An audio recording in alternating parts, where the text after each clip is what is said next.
Hello dear students, welcome back to Kataria pharmacy. बच्चों कैसे हो आप सभी? आई होप सभी ठीक होगे, सभी हेल्दी होगे। तो हम पढ़ रहे थे B pharma second semester human anatomy and physiology unit 5। Unit 5 का आज का हमारा लास्ट लेक्चर होने वाला है, मतलब इस सब्जेक्ट का भी लास्ट लेक्चर होने वाला है। तो बच्चों, अगर पीछे के लेक्चर्स आप लोगों ने अटेंड नहीं किए हैं तो जाइए चैनल पे, B pharma second semester free lectures के नाम से आपको प्लेलिस्ट मिल जाएगी टॉप पे। उसमें जाके आप लेक्चर्स अटेंड कर सकते हैं, काफी बेनिफिट्स आपको मिलेगा। हमने बहुत अच्छे तरीके से सारे लेक्चर्स डिजाइन करे हैं, अच्छे से समझाया है। कोई भी डाउट हो आप वीडियोस में कमेंट कर सकते हैं, ठीक है, और अपने दोस्तों को भी शेयर कर सकते हैं। और अभी तक आप लोगों ने कटारिया फार्मेसी ऐप डाउनलोड नहीं किया है तो डाउनलोड कीजिए, वहां पे भी काफी सारी चीजें आप लोगों को मिलने वाली हैं।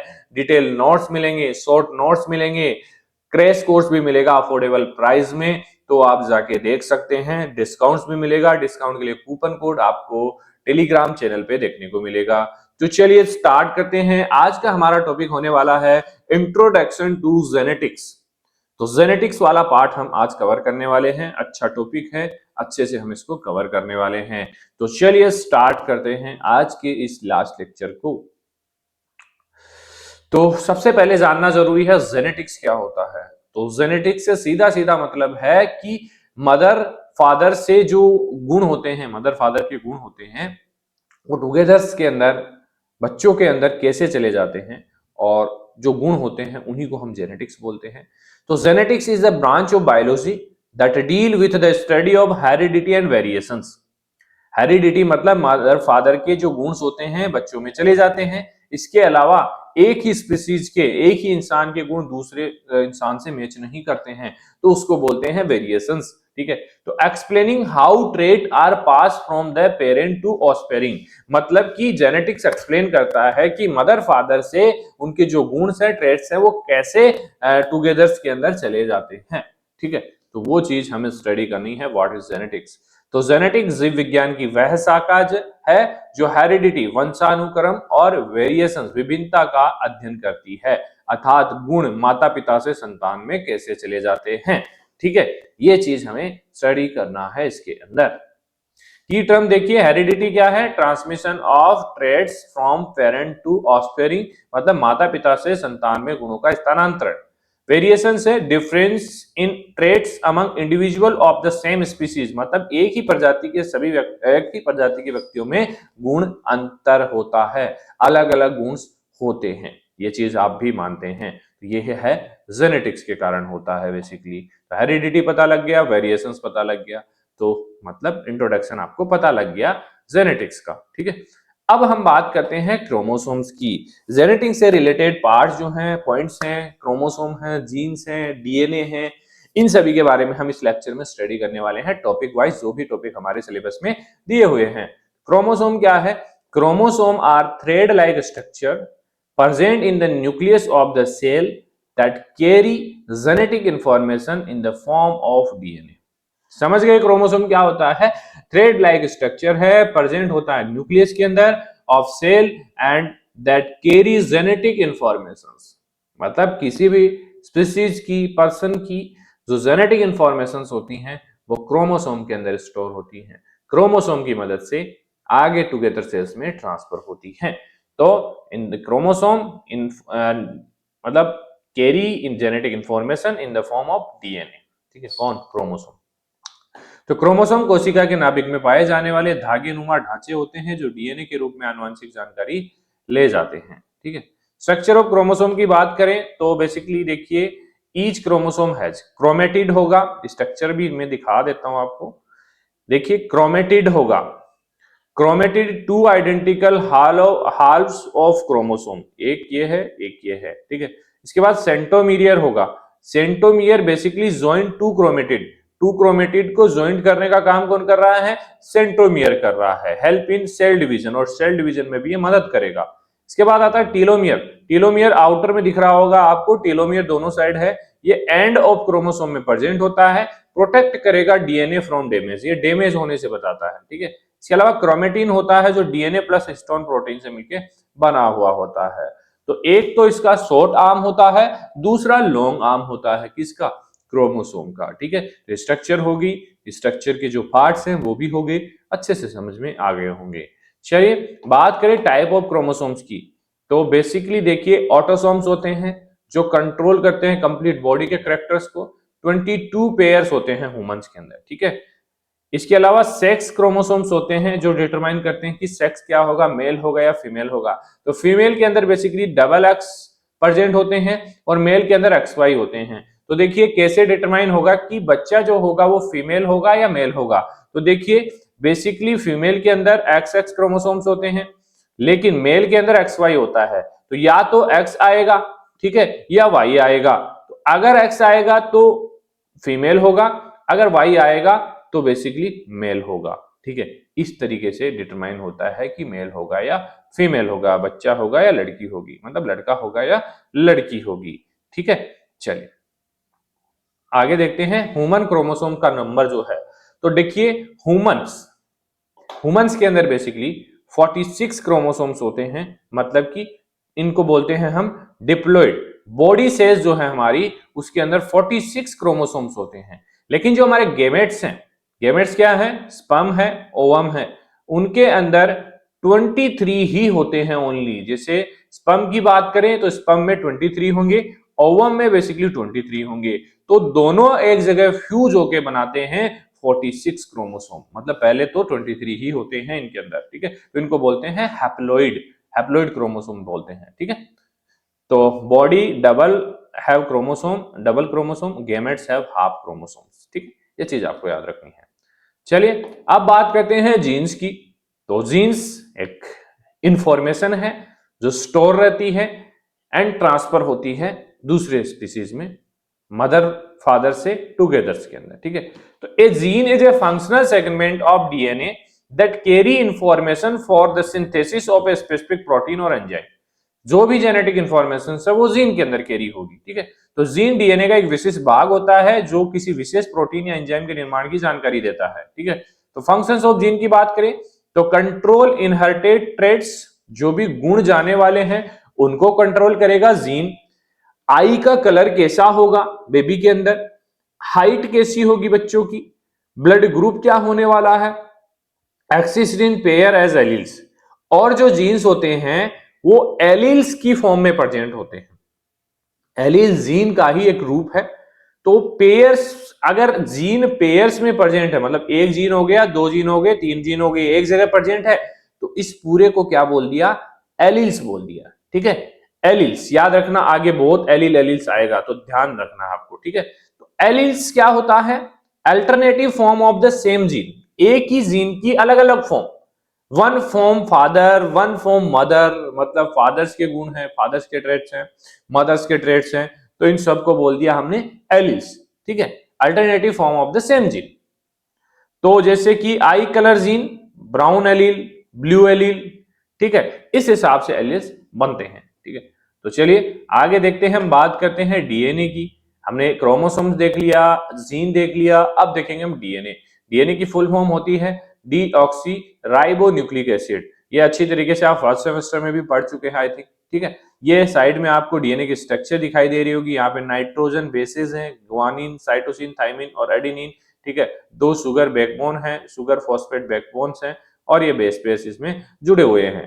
तो डिस्कवरी किसने की, जेम्स वॉटसन एंड फ्रेंच क्रिक ने 1953 में डिस्कवर किया डीएनए को। स्ट्रक्चर ऑफ डीएनए की बात करें तो DNA is a double standard helical molecule that stores genetic information in the form of chromosome and genes. ठीक है, ये चीज हम पीछे देख चुके हैं। तो डीएनए एक दोहरी हेलिक्स संरचना वाला अणु है जो अनुवांशिक जानकारी को संचित करता है। ठीक है, कंपोनेंट्स की बात करें तो शुगर होता है, डीऑक्सीराइबोज होता है, फॉस्फेट ग्रुप्स इसके अंदर होंगे और नाइट्रोजन बेस होंगे। नाइट्रोजन बेस आपको दिखाई दे रहे होंगे, ग्वानिन, साइटोसिन, थाइमिन और एडेनिन यहाँ पे प्रेजेंट है। तो नाइट्रोजन बेस देखिए दो कैटेगरीज के होते हैं, एक तो प्यूरिन होता है, एक पिरिमिडिन होता है। प्यूरिन के अंदर बेसिकली एडेनिन आता है, ग्वानिन आता है, पिरिमिडिन के अंदर थाइमिन आता है और साइटोसिन आता है। ठीक है, तो ये आपको याद रखने हैं। बेस पेयरिंग रूल क्या होता है कि कौन सा बेस किससे पेयर करेगा।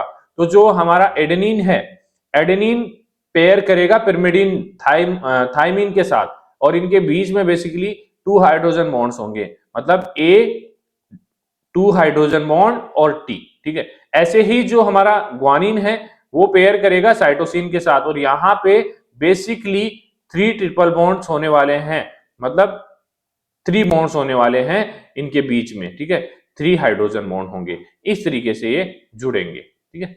तो मेमोरी ट्रिक है भाई, AT 2 hydrogen bond, GC 3 hydrogen bond, ठीक है। फंक्शंस क्या है डीएनए के भाई? स्टोर जेनेटिक इंफॉर्मेशंस, ठीक है, कंट्रोल प्रोटीन सिंथेसिस को भी कंट्रोल करता है, transfer traits to next generation, जो भी जीन और क्रोमोसोम्स हैं उनको ट्रांसफर करने का काम कौन कर रहा है? डीएनए की फॉर्म में वो जाएंगे, ठीक है। डीएनए प्रेजेंट होता है एवरी सेल के अंदर, तो जो बेसिकली गैमेट्स होते हैं उनके अंदर भी डीएनए प्रेजेंट होने वाला है, ठीक है। तो ये इस तरीके से ट्रांसफर होता है। तो DNA data bank of body हम इसको बोल सकते हैं, जो डाटा सेव रखता है और अदर जनरेशंस के अंदर लेके जाता है। अब बात करें प्रोटीन सिंथेसिस की, तो प्रोटीन सिंथेसिस आपको पता है स्टार्ट कहां से होता है? डीएनए से, ठीक है। ट्रांसक्रिप्शन, ट्रांसलेशन, ठीक है, ये चीज आपने देखी होगी ना। तो protein synthesis is the process by which the cell produce protein using the genetic instruction present in DNA. Protein basically genetic instructions मिलेंगे कहां से? जीन से, और बनाएगा प्रोटीन, कौन? डीएनए। तो प्रोटीन सिंथेसिस वह प्रक्रिया है जिसमें डीएनए की जानकारी का उपयोग करके कोशिकाएं प्रोटीन बनाती हैं। तो ये एक छोटी सी स्टेप, यहाँ पे सारी स्टेप दिखाई दे रही है, साइटोप्लाज्म है और ये न्यूक्लियस है। तो न्यूक्लियस के अंदर डीएनए ट्रांसक्रिप्शन होगा तो एमआरएनए बनेगा, और एमआरएनए से ट्रांसलेशन की वजह से हमारा प्रोटीन बनेगा, ठीक है। तो ये चीजें हम पढ़ चुके हैं बेटा, अगर नहीं पढ़े हैं तो थोड़ा ध्यान से देख लेना। तो फर्स्ट स्टेप जो होती है वो ट्रांसक्रिप्शन है। ट्रांसक्रिप्शन में बेसिकली डीएनए के जो फोल्ड्स हैं वो खुलेंगे और एमआरएनए में कन्वर्ट होगा। तो ट्रांसक्रिप्शन सबसे पहली स्टेप आती है डीएनए रेप्लिकेशन। रेप्लिकेशन में डीएनए डिवाइड होता है, खुलता है, ठीक है। उसके बाद आता है ट्रांसक्रिप्शन। तो transcription is the process of copying genetic information from DNA to mRNA. DNA से जो इंफॉर्मेशन है वो एमआरएनए में आएगी, ठीक है। ट्रांसक्रिप्शन वह प्रक्रिया है जिसमें डीएनए की जानकारी एमआरएनए में कॉपी की जाती है। लोकेशंस की बात करें तो न्यूक्लियस के अंदर होता है, एंजाइम आरएनए पॉलीमरेज मदद करेगा और डीएनए एमआरएनए में कन्वर्ट हो जाएगा, ठीक है। तो डीएनए में जो हमारे नाइट्रोजन बेस होते हैं वो एडिनोसिन, थाइमीन, ग्वानिन और साइटोसिन होते हैं। लेकिन जैसे ही एमआरएनए बनेगा तो यहाँ पे थाइमीन की जगह यूरेसिल आ जाएगा, यू आ जाएगा, ठीक है। ये चीज आपको हमेशा याद रखनी है। डीएनए से एमआरएनए बनता है तो बेसिकली थाइमीन की जगह यूरेसिल रिप्लेस हो जाता है। तो thymine is replace by uracil, ठीक है, नाइट्रोजन बेस। तो ये देख लीजिए, ये है ट्रांसक्रिप्शन और ये है ट्रांसलेशन। ये हमारा डीएनए है, डीएनए खुला, डीएनए में आरएनए मतलब कोड हुआ, तो आरएनए बेसिकली यहाँ पे आरएनए प्राइमर की मदद से बेसिकली देखिए थाइमीन की जगह क्या आ गया, यहाँ पे यूरेसिल आ गया, ठीक है। तो ऐसे ही यहाँ से बनेगा और हमें मिलेगा ट्रांसक्रिप्ट आरएनए, ठीक है। तो इसमें देखिए आपको टी कहीं पे भी दिखाई नहीं देगा। ट्रांसलेशन होगा, ये बेसिकली एमिनो एसिड्स हैं हमारे, और amino acid different amino acids मिलके बनाते हैं प्रोटीन, ठीक है। तो आगे देखते हैं translation. Translation is the process by which the mRNA code is convert in A protein. तो ट्रांसलेशन वह प्रक्रिया जिसमें एमआरएनए की जानकारी के अनुसार प्रोटीन का निर्माण होता है। लोकेशन कहाँ होती है? राइबोसोम के ऊपर। जैसे ये राइबोसोम है, ठीक है, एक नीचे पार्ट है इसका, एक ऊपर पार्ट है, और बेसिकली टी आरएनए है जो एमिनो एसिड्स लेके आएगा, ठीक है। टी आरएनए एमिनो एसिड्स लाएगा और ये से बाइंड होंगे, ऐसे बाइंड होते होते ये आगे चलता रहेगा, ये प्रोसेस होती रहेगी और हमारा प्रोटीन सिंथेसाइज होता रहेगा, अलग होता रहेगा। तो T RNA bearing amino acids और आर आरएनए प्रोटीन को असेंबल करता है, एक जगह रखता है, जोड़ता है, ठीक है।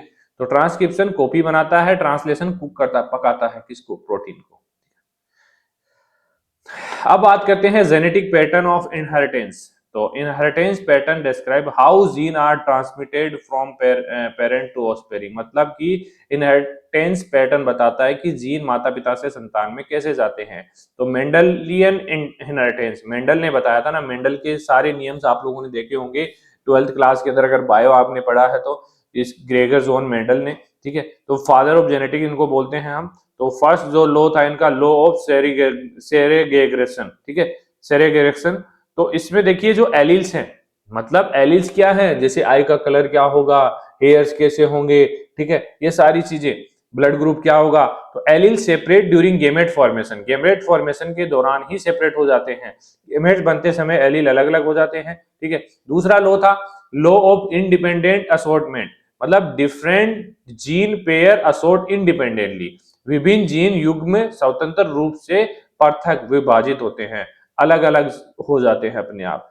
तीसरा लो था लो ऑफ डोमिनेंस, तो डोमिनेंट एलील एक्सप्रेस, प्रभावी एलील स्वयं को व्यक्त करता है, मतलब जो प्रभावी होगा वो ही जो टुगेदर सेल्स है उनके अंदर हावी होगा, दिखाई देगा, ठीक है।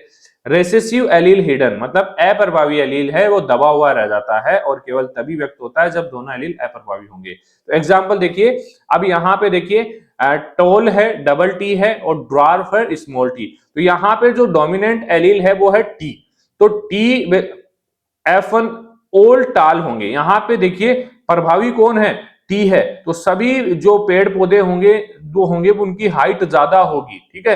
तो यहां पे क्या होगा, एक तो प्रभावी है और एक अप्रभावी है, अगर दोनों ही अप्रभावी होंगे तो बेसिकली उसको बोलेंगे रेसेसिव एलील हिडन होगा, मतलब अप्रभावी एलील दबा हुआ रहता है और केवल तभी व्यक्त होता है जब दोनों एलील अप्रभावी होंगे, दोनों ही, मतलब यहाँ पे भी स्मॉल टी होता, यहाँ पे भी स्मॉल टी, तो बेसिकली जो स्पीशीज होती वो उनमें भी स्मॉल टी ही आता।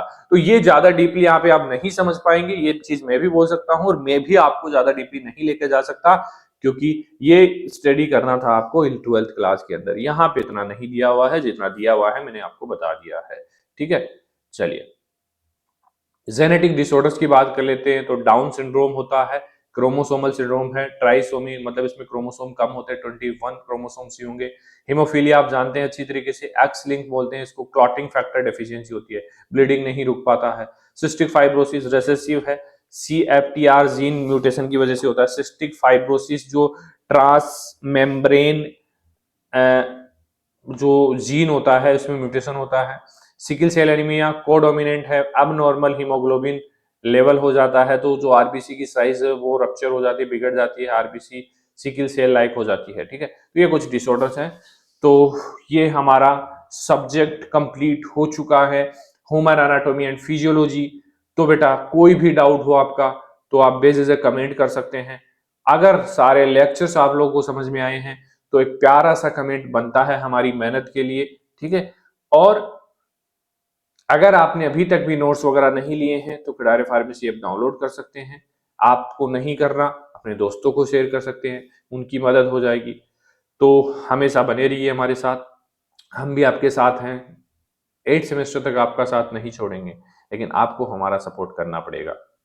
चलिए मिलते हैं नेक्स्ट सब्जेक्ट में। ये सब्जेक्ट कंप्लीट हो चुका है हमारा, इसके इंपॉर्टेंट क्वेश्चंस वगैरह के लेक्चर्स भी आएंगे, वन शॉट लेक्चर्स भी आएंगे। तो बस आप लोगों को जुड़े रहना है, तो सब्सक्राइब नहीं किया तो सब्सक्राइब जरूर कर लीजिए, जिससे नोटिफिकेशंस आपको मिलते रहेंगे।